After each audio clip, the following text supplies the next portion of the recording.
Hello दोस्तों, my name is Santosh Kumar. आज 12th chemistry के तीसरा अध्याय का सबसे इम्पोर्टेंट टॉपिक विद्युत अपघटन संबंधी फैराडे के नियम की चर्चा करने वाले हैं। फैराडे का नियम क्या होता है, बहुत ही इम्पोर्टेंट टॉपिक है। 12th के एग्ज़ाम में हर बार यहाँ से एक क्वेश्चन या दो क्वेश्चन आ ही जाता है, ऑब्जेक्टिव हो या सब्जेक्टिव हो, क्वेश्चन आना तय होता है विद्युत अपघटन संबंधी फैराडे के नियम से। तो आइए जानते हैं विद्युत अपघटन संबंधी फैराडे के नियम क्या है। तो विद्युत अपघटन संबंधी फैराडे के दो नियम होते हैं। आज हम एक नियम की चर्चा करने वाले हैं, बहुत ही अच्छी तरह और बहुत ही सिंपल भाषा में, बहुत ही सरल भाषा में, बहुत ही आसान परिभाषा होगा। आप लोग अच्छी तरह से एक बार में ही आज आप लोग को आ जाएगा विद्युत अपघटन संबंधी फैराडे का नियम क्या होता है। आइए जानते हैं अब विद्युत अपघटन संबंधी फैराडे के नियम। तो जानते हैं विद्युत अपघटन संबंधी फैराडे के नियम। विद्युत अपघटन संबंधी फैराडे के नियम। अगर आपसे पूछता है विद्युत अपघटन संबंधी फैराडे के कितने नियम हैं, तो आपका आंसर आना चाहिए 2। विद्युत अपघटन संबंधी फैराडे के 2 नियम हैं। विद्युत अपघटन संबंधी फैराडे के 2 नियम हैं। तो आज हम प्रथम नियम की बात करने वाले हैं। प्रथम नियम क्या है, आइए जानते हैं विद्युत अपघटन संबंधी फैराडे के प्रथम नियम के बारे में। तो प्रथम नियम के बारे में जानने वाले हैं। प्रथम नियम जानते हैं विद्युत अपघटन संबंधी फैराडे का क्या है। कहता है किसी भी इलेक्ट्रोड पर मुक्त हुए पदार्थ की मात्रा आवेश के सीधा समानुपाती होता है। कहता है विद्युत अपघटन की प्रक्रिया में किसी भी इलेक्ट्रोड पर मुक्त हुए पदार्थ की मात्रा आवेश के सीधा समानुपाती होते हैं। बहुत ही सिंपल है और बहुत ही आसान है। विद्युत अपघटन की प्रक्रिया में किसी भी इलेक्ट्रोड पर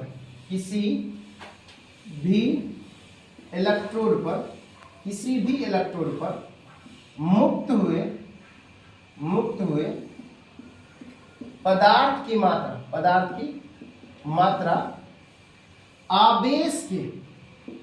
आवेश के सीधा समानुपाती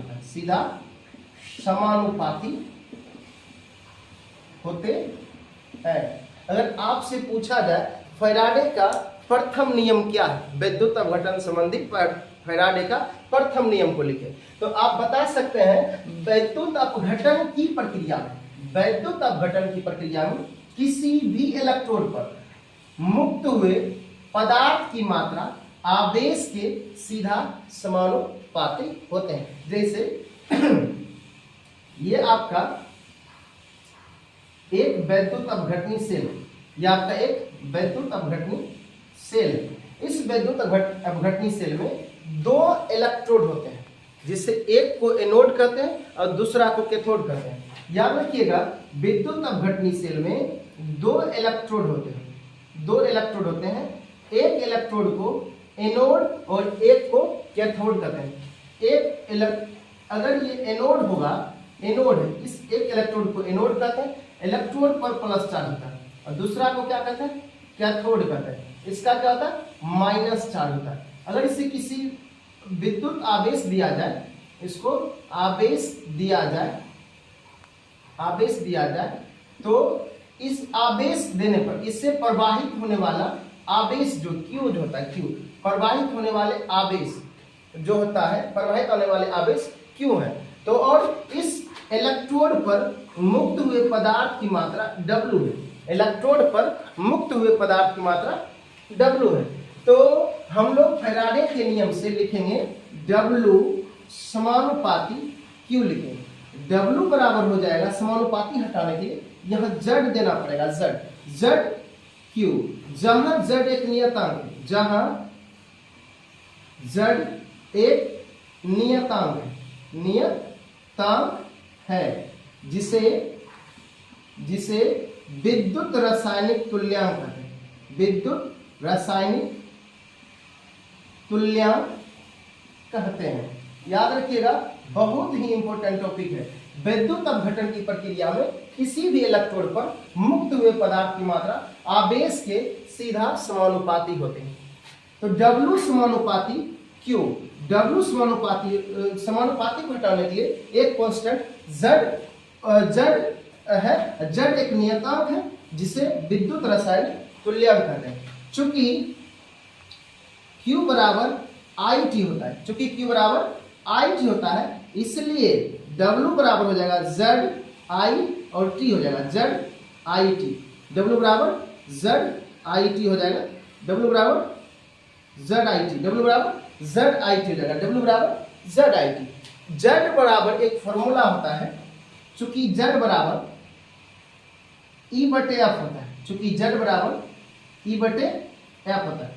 इक्विवेलेंट वेट, E को इक्विवेलेंट वेट कहते हैं। E बराबर एक फॉर्मूला, E को इक्विवेलेंट कहते हैं, E को इक्विवेलेंट वेट कहते हैं। इसका फॉर्मूला होता है द्रव्यमान बटे संयोजकता, द्रव्यमान बटे संयोजकता। इसका फॉर्मूला होता है द्रव्यमान बटे संयोजकता, इसका द्रव्यमान बटे संयोजकता। अगर किसी का इक्विवेलेंट वेट निकालना हो तो उसका द्रव्यमान बटे संयोजकता हम लिख सकते हैं। जैसे अगर हमको सोडियम का पूछता है इक्विवेलेंट वेट क्या हुआ, सोडियम का इक्विवेलेंट वेट पूछेगा, हम लोग सोडियम का द्रव्यमान लिखेंगे, उसके बाद इसका संयोजकता, सोडियम का द्रव्यमान लिखेंगे और सोडियम का संयोजकता नीचे में भाग दे देंगे, तय हो जाएगा इक्विवेलेंट वेट, इक्विवेलेंट वेट तय हो जाएगा।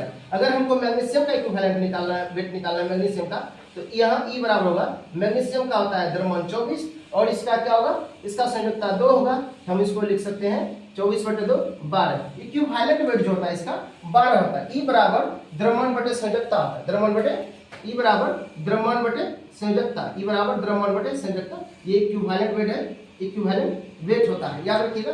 E बराबर होता है द्रव्यमान बटे संयोजकता। और F को जो कहते हैं, F को फैराड बोलते हैं, F को क्या बोलते हैं, फैराड, F को फैराड बोलते हैं। और 1 फैराड बराबर 96,500 कूलम्ब होता है, 1 फैराड बराबर 96,500 कूलम्ब होता है। तो यहाँ से एक नया फॉर्मूला निकल के आएगा, और W इक्वल्स टू E बटे F I T, E बटे F I T। यहाँ से आप हर नॉमिकल को सॉल्व कर सकते हैं विद्युत अपघटन संबंधी फैराडे के प्रथम नियम से। जितना भी नॉमिकल होगा वो आपसे सॉल्व हो जाएगा। तो अब आइए एक बार रिपीट करते हैं कि विद्युत अपघटन संबंधी का फैराडे के नियम 2 है, उसमें प्रथम नियम को जानते हैं। विद्युत अपघटन की प्रक्रिया में किसी भी इलेक्ट्रोड पर मुक्त हुए पदार्थ की मात्रा आवेश के सीधा समानुपाती होते हैं। तो W यहाँ ये इलेक्ट्रोड एनोड है, ये इलेक्ट्रोड कैथोड है, और मुक्त हुए पदार्थ की मात्रा W है।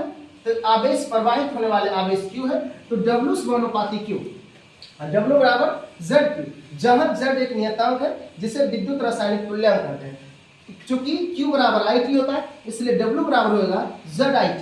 चूंकि Z बराबर होता है E बटे F को इक्विवेलेंट वेट बोलते हैं, इक्विवेलेंट वेट बोलते हैं। इसका फॉर्मूला आता है द्रव्यमान बटे संयोजकता, द्रव्यमान बटे संयोजकता। अगर सोडियम का इक्विवेलेंट वेट निकालना होता है तो सोडियम का द्रव्यमान ऊपर लिखते हैं, संयोजकता को नीचे लिखते हैं, इसका इक्विवेलेंट वेट हो जाएगा 23। और मैग्नीशियम का निकालना है इक्विवेलेंट वेट, तो मैग्नीशियम का द्रव्यमान ऊपर और जो है ना इसका संयोजकता नीचे लिखते हैं, तो 12 हो जाएगा। अगर एल्युमिनियम का निकालना है, एल्युमिनियम का क्या होता है, एल्युमिनियम का इक्विवेलेंट वेट निकालना है, एल्युमिनियम का संयोजकता 3 होता है, नीचे लिखेंगे, और इसका द्रव्यमान कितना था 27, तो 9 हो जाएगा। इसका इक्विवेलेंट वेट 9 है, इक्विवेलेंट वेट 9 हो जाएगा। इस तरह से हम इक्विवेलेंट वेट निकाल सकते हैं। अगर आपसे पूछा जाए इक्विवेलेंट वेट किसी का भी, आप इस तरह से निकाल सकते हैं। तो ये अब आइए एक छोटा सा नॉमिकल देखते हैं, इस पर एक नॉमिकल देखते हैं छोटा सा।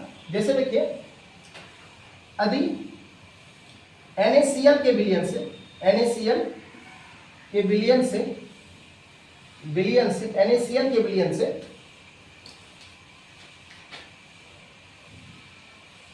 965 सेकेंड में यदि NaCl के विलयन से 965 सेकेंड तक 900 यदि NaCl के विलयन से 965 सेकंड तक 10 एम्पियर की धारा प्रवाहित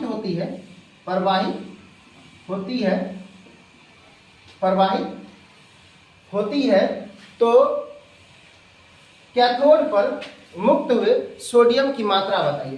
तो कैथोड पर मुक्त सोडियम की मात्रा बताइए। सोडियम की मात्रा बताइए। कैथोड पर मुक्त सोडियम की मात्रा बताइए। आइए इस फॉर्मूला से हम इसको बना लेते हैं। इस फॉर्मूला से कैसे बनता है? सबसे पहले इसमें आई समय दिया है आपको, जो जो दिया रहता है उसको लिख दीजिए और लिख लीजिए और आप आसानी से इस सवाल को बना सकते हैं। समय दिया है 965 सेकंड, समय दिया है 965 सेकंड और आई दिया है 10 एम्पियर, आई दिया है 10 एम्पियर। तो अब हमको कहता है कि कितना सोडियम मुक्त होगा। कैथोड पर मुक्त सोडियम की मात्रा बताइए। तो कैथोड पर कितना सोडियम मुक्त होता है इसकी गणना करने बोलता है। तो हम इसको निकाल सकते हैं। T बराबर 965, I बराबर 10 एम्पियर और F जो इसका जो है ना यह, अब इसका जो फॉर्मूला होता है W बराबर E बटे F होता है, E बटे F गुना होता है IT। इसमें आपको क्या क्या दिया है उसका मान रख दीजिए। E बटे F गुने IT। तो F का मान होता है 96,500 और I का मान दिया है आपको 10 और T का मान दिया है 965 सेकंड। अब आपको E का मान नहीं दिया है तो E का मान निकालना पड़ेगा। अब सोडियम है, यहाँ क्या है सोडियम का ये तुल्यांकी भार सोडियम का होगा। यहाँ सोडियम का तुल्यांकी भार निकाल के मान रख दीजिए, आंसर हो जाएगा। सोडियम का तुल्यांकी भार अगर निकालना है, इक्विवेलेंट वेट निकालना है तो सोडियम का द्रव्यमान को ऊपर लिखिए, सोडियम का द्रव्यमान को ऊपर और उसके संयोजकता को नीचे लिख दीजिए तो 23 हो जाएगा। यहाँ अब 23 रखाएगा। अब इसको कटा दीजिए। 965 से ही 100 बार में कटेगा और ये 100 बार और ये 10 से फिर 10 बार में। W बराबर हो जाएगा 2.3 ग्राम। 2.3 ग्राम सोडियम जो है कैथोड पर मुक्त होगा। ये आंसर हो गया 2.3 ग्राम। अतः इस प्रकार के क्वेश्चन को आप आसानी से बना सकते हैं। वीडियो को देखने के लिए धन्यवाद। अगर वीडियो पसंद आता है आप मेरे चैनल को लाइक करें, सब्सक्राइब करें, शेयर करें। धन्यवाद।